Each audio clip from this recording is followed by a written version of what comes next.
If your Chromebook doesn't have the Google Play Store, it can feel confusing, especially since many Chromebooks support Android apps.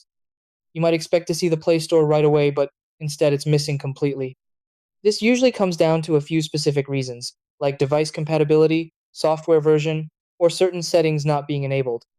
Some older Chromebooks were never designed to support Android apps, while others just need a quick setting turned on.